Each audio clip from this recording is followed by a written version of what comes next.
බලමු මාස ඒකක ගණන හොයන්නේ කොහොමද කියලා. ඒගන් මහතා මාස ඒකක ගණන මාස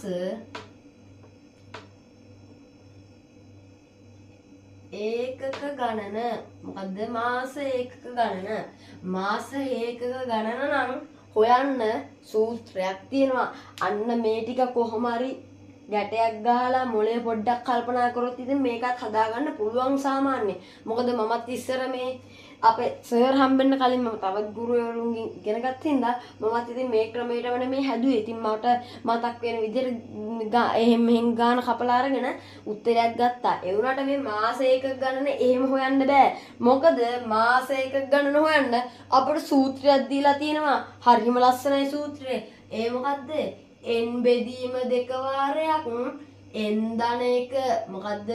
m බෙදීම දෙක වාරයක් n ධන එක හරිම හොඳයි. n බෙදීම දෙක වාරයක් n ධන එක හරි. දැන් අපිට කියනවා මෙතන 24ට දාන්නේ මොකද්ද? මෙතන 24ට අපිට දාන්න වෙන්නේ මෙතන n වලට දාන්න මොකද්ද? අපිට මෙතන n වලට දාන්න වෙන්නේ 24.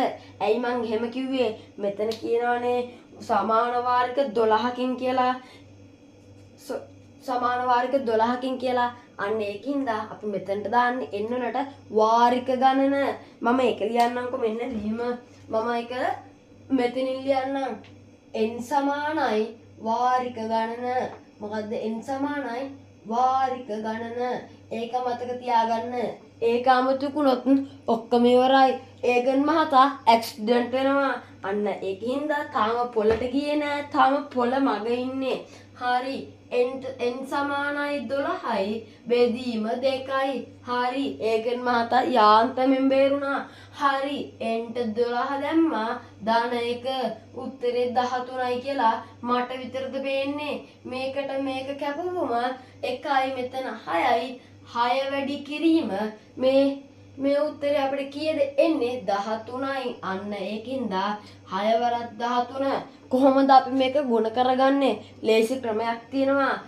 6 වරක් 3 කීයද? 6 වරක් 3 18න් 8 එකක් ඉතිරි. 6 වරක් 1 6යි 1යි කලින් 1යි 7යි. ඔන්න එතකොට මාස ඒකක ගන්න අපිට එනවා 78යි කියලා. හරි. ඔයාලට පේනවනේ දැන් මේ පියවර 4 ඔයාලා ඉස්සලා ලියා ගන්නකෝ.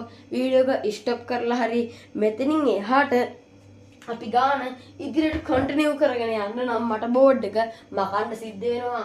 අන්න ඒකින්ද මම මෙන්න මේ විදිහට බෝඩ් එක මකනවා. ඔයා වීඩියෝ එක ස්ටොප් කරලා මේක නෝට් එකක් දාගන්න ඕන නම් නෝට් එකක් දාගන්න. හරි. හරිනේ. තාම ඒකන් මහතා ඇක්සිඩන්ට් උනේ නෑ. මොකද හරි පියවරට අපි ගියපු හින්දා පියවර 7යි වංගු 7යි යන්න තියෙන්නේ. වංගු 7 බලාගෙන ගියා නම් ඒකන් මහත්තයා පොළට යනවා. මහල්කෝ දෙයක් නෙමෙයි. 7ක් නෑ 6යි තියෙන්නේ. ඕ මට වැරදුනා. 6යි තියෙන්නේ. 7 වෙනි එක තියෙන්නේ පොළේ වංගුව තමයි. හරි. දැන් අපිට හොයන්න තියෙන්නේ මාස ඒකක ගන්න හොයාගත්තනේ. අපිට හොයන්න තියෙන්නේ මුළු පොළිය. මොකද්ද අපිට හොයන්න තියෙන්නේ? මුළු පොළිය. මුළු පොළිය හොයන්නේ මෙන්න මෙහෙමයි. හරිම ලේසි. අපි හොයාගත්ත ටික දැම්ම මුළු පොළිය හෙව්වා. මෙන්න මෙහෙමයි මුළු පොළිය. අකුරු ගැන හිතන්න එපා. මුළු පොළිය සමානයි මොකද සූත්‍රය? මාස මොකක් කියලා හිතන්නේ? මාස ඒකක ගණන. මොකද්ද? මාස ඒකක ගණන වැඩි කිරීම මාසක පොළිය මුදල. මාස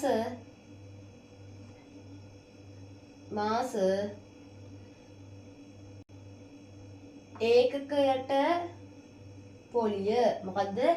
මුළු පොළිය හොයන්නේ මාස ඒකක ගණන වැඩි කිරීම මාස ඒකකයට පොළිය. තේරුණා නේද? මාස ඒකක ගණන වැඩි කිරීම මාස ඒකකයට පොළිය. මම හිතන්නේ ඒගන් මහත්තයන්නේ 18 වංගුවේද කොහොමද? අන්න ඒක තමයි මෙච්චර අමාරු කමක් නෑ. මාස ඒකක ගණන වැඩි කිරීම මාස ඒකකයට පොළිය. අපි කලින් හොයාගත්තනේ මාස ඒකක ගණන කීයද? මාස ඒකක ගණන 78යි. කීයද? 78යි. මාස එකකට පොලිය අපි හොයාගත්තනේ. කීයද? මාස එකකට පොලිය රුපියල් 100යි. හරිම හොඳයි. හරිම හොඳයි. ණයට දීලා තියෙන මහා රුපියල් 100යි එකතු කරන්න මාස එකකට. අන්න අපි හොයාගත්තා මුළු පොලිය කීයද? රුපියල් 7800යි. කීයද? රුපියල් 7800යි. හරිම හොඳ මාම කෙනෙක් තමයි අපිට මෙන්න මේ ණය මුදල දීලා තියෙන්නේ. ඒකනේ මාස අවුරුද්දට රුපියල් 7800ක් ගන්නෙ. හරි. අපි ඊළඟ පියවරට යන්. අපි දැන් හොයාගන්න ඕනි මුළු මුදල කීයද කියලා. ඔන්න දැන් අපි අන්තිම වංගුවෙන් ගිහින් ඉවරයි. දැන් පොළ ලං කරලා ඉන්නේ. අපි දැන් බලමු මුළු මුදල කීයද කියලා. මුළු මුදල හොයන්නත් හරිම ලේසි. හැබැයි කල්පනාව තියෙන්න ඕනි. මුළු මුදල හරිම ලේසි. ඒකන මහත්තයා හරිම ළඟයි. මුළු මුදල කියන්නේ හොයන්නේ කොහමද? අපි හොයාගත්තා නේද? අපි ඉතිරිය කීයක් හොයාගත්තද කියන්නේ මට ඉස්සල්ලා නෝට් එකක් දාගත්තා නම් අපි ඉතිරිය හොයාගත්ත කීයද? රුපියල් 60000ක්.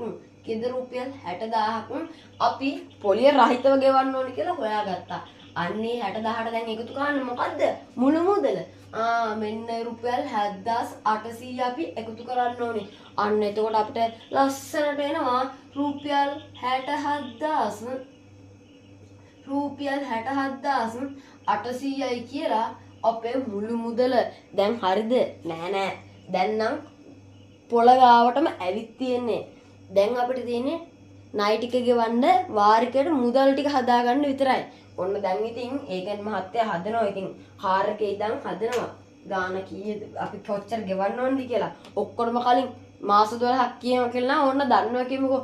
මාසෙකට කොච්චරද කියලා හොයාගන්න එපා. අන්න දැන් ඔන්න ඒකෙන් මහත්තයා මාසෙකට කොච්චරද කියලා හොයන්න දන්නේ නැහැ. ඒකෙන් මහත්තයා ඇහුවේ ඒකෙන් මහත්තයාගේ පුතාගෙන්. අපේ වාසි ඉන්නේ. ඔන්න පුතා කියන මෙහෙම තාත්තේ මාස හීනවන ශේෂය යටතේ මාසක ණය කොටස ගන්නේ මෙන්න මෙහෙමයි කියලා ඔන්න පොලිය සහිත මම කෙටියෙන් ලියන්න. පොලිය සහිත මාසක වාරිකයක මුදල සමානයි.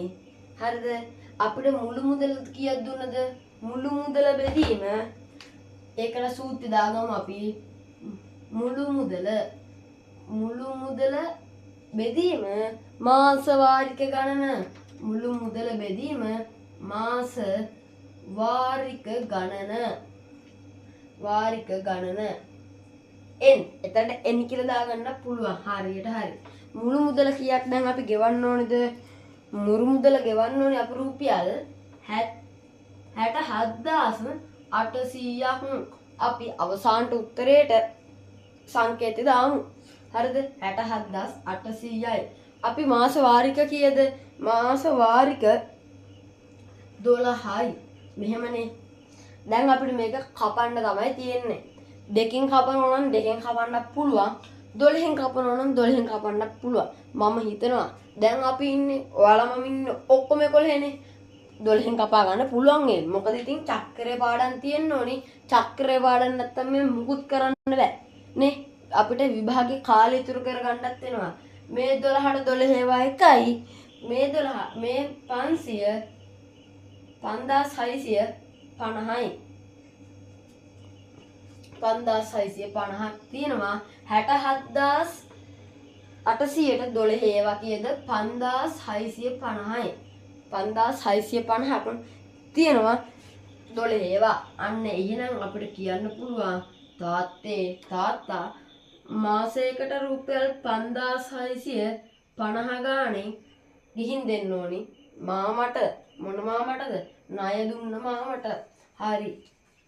අපි කීයක් දෙන්න ඕනද? රුපියල් 5650ක්.